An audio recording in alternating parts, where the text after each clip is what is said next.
The title blocks. The title blocks are gonna be they're the title of each drawing that you're gonna have.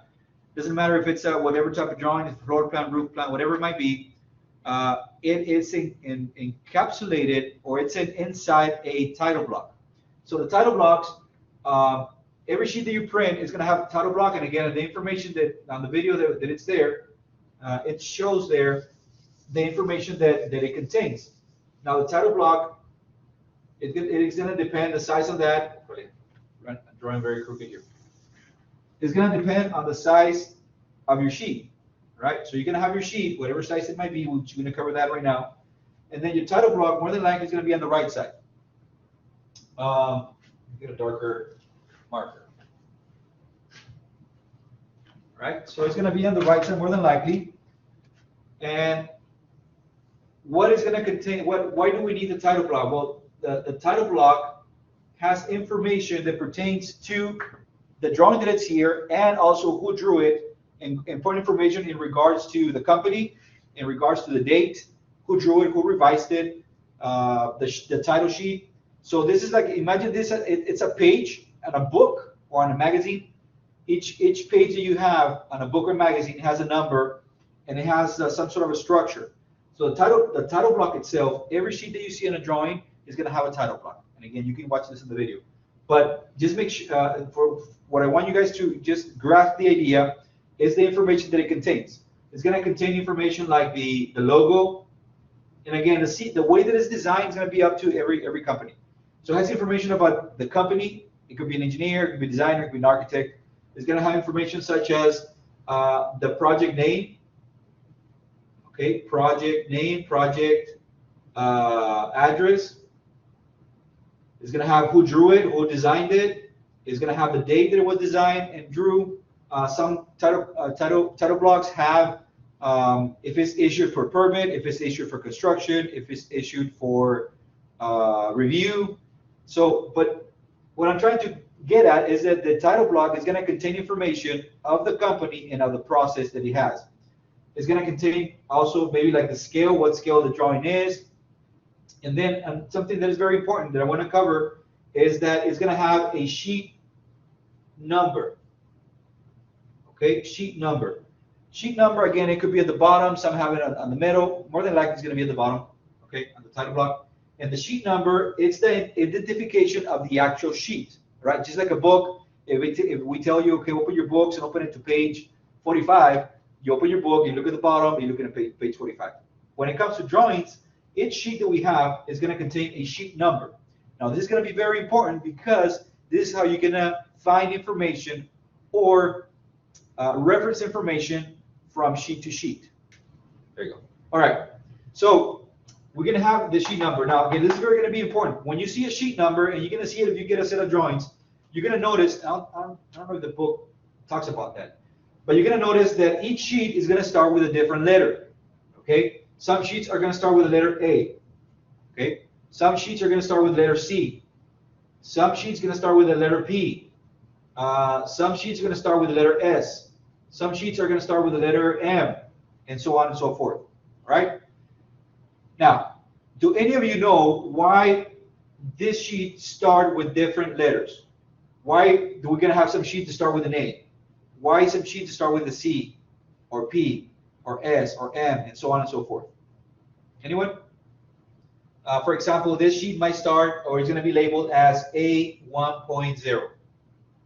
You turn the page, and it's going to be labeled as A 2.0. And you keep on turning pages, and you're going to find one that reads, for example, P 1.0. Right? So to start with, and you're right, we have to label them, and it's going to be either plan view, elevation view, whatever. That's going to be inside the drawing itself. But on the title block, again, see it as a page that you turn. Instead of drawing, it's going to be a lot of sheets put together, and you have to flip on it and find the drawing that you want. But at the bottom, it's going to start with a letter. Now, the letter is going to tell you what type of drawing that is. Okay? So if you look at a sheet, on any sheet that you have, and on the title block, it starts with an A, and it could be A 1.0, A 1.1, A 3. Whatever.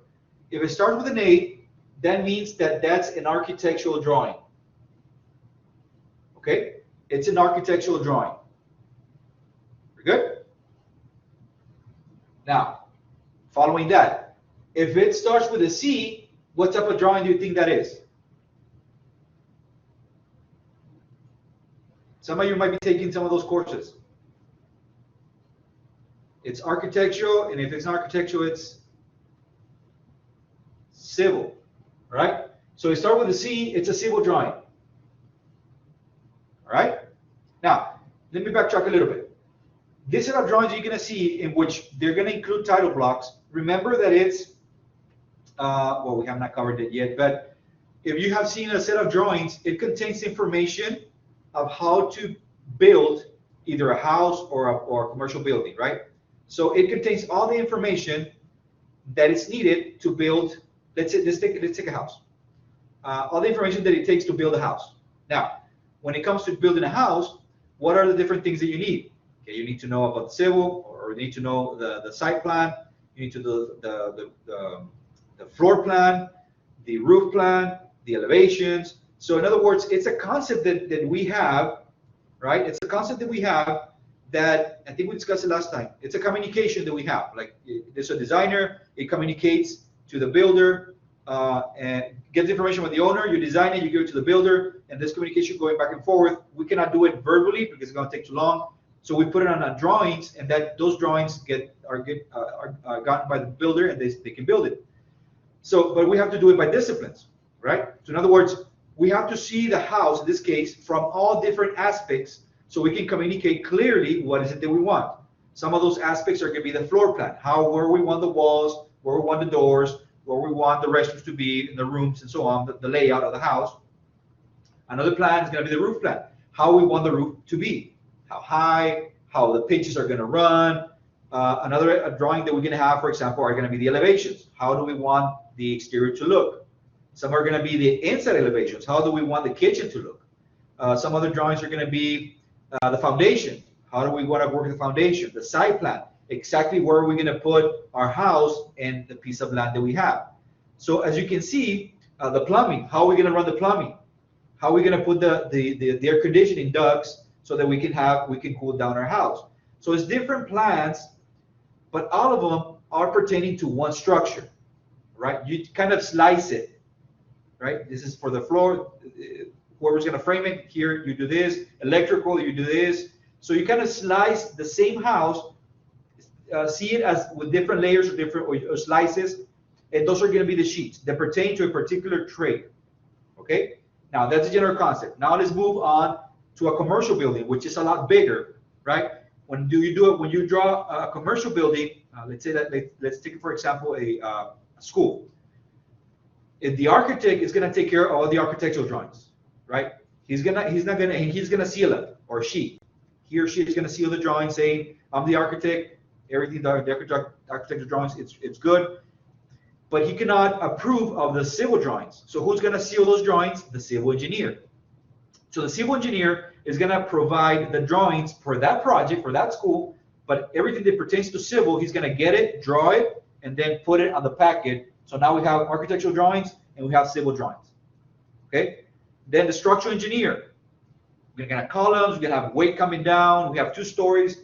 The architect is gonna design it the way he wants it or the client wants it, but now the structural engineer has to make sure that we have the correct columns, the correct heights, the correct weight. We have the foundation that's gonna support all that weight. So the structural engineer is gonna do that design of the same project and provide those sheets for that same project. You following? Same thing with a mechanical engineer. For the air conditioning, all the duct systems, and make sure they have enough pressure. We have all the rooms have air conditioning. He's going to design the air conditioning system, and he's going to provide those drawings, and it's going to be added. So now imagine you have a sheets, X amount of sheets for the architectural, X amount of sheets for the civil, X amount of sheets for structure, X amount of sheets. So when you talk about, for example, a school, the set of drawings for a school, it's a big packet of a bunch of sheets. All right. Now, going back, I wanted to explain that before we move into this. So whenever you see a different letter on a sheet, it pertains to the type of drawing that is. Okay? If we start with an A, that's an architectural drawing. C, civil drawing. P, it's a plumbing drawing. S, structural drawing. M, mechanical. E, electrical, and so on. Okay, so just keep that in mind. You can, every title block you see is going to have a sheet number. That sheet number pertains to the sheet itself, the information that it contains, and it's going to start with a letter, and the letter depends, is going to, what a letter means is the type of drawing that it is. Then after the letter is going to have 1.1, 1.2, 1.3, 4.5, whatever it might be. Now that is the sheet number itself. It's the sheet type, and then the sheet number.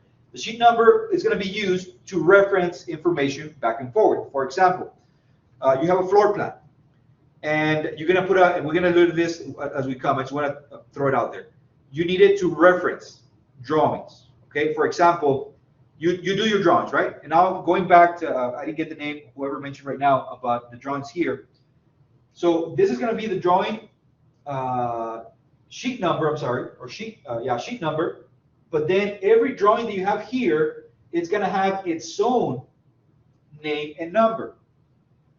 But this is sheet number, this is drawing name and number, or drawing title, right? Sheet title or sheet number, drawing title or drawing number, right? Two different things.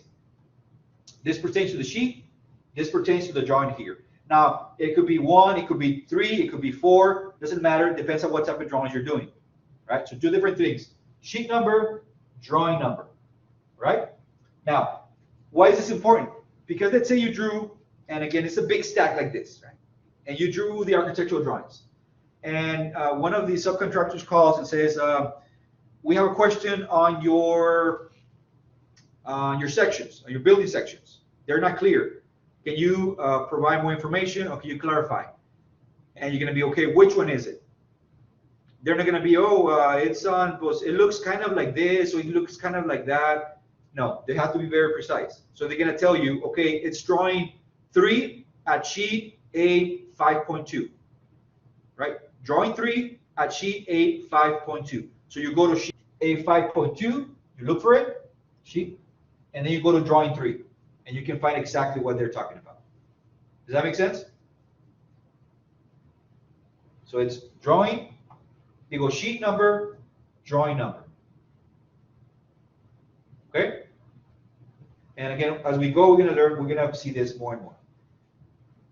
And also for referencing, you need to reference information back and forth from one sheet to another. That's why it's very important that every drawing has a title block. In the title block, we have the sheet number, and then we also have inside that sheet, we're going to have drawings, and each drawing is going to have its own number.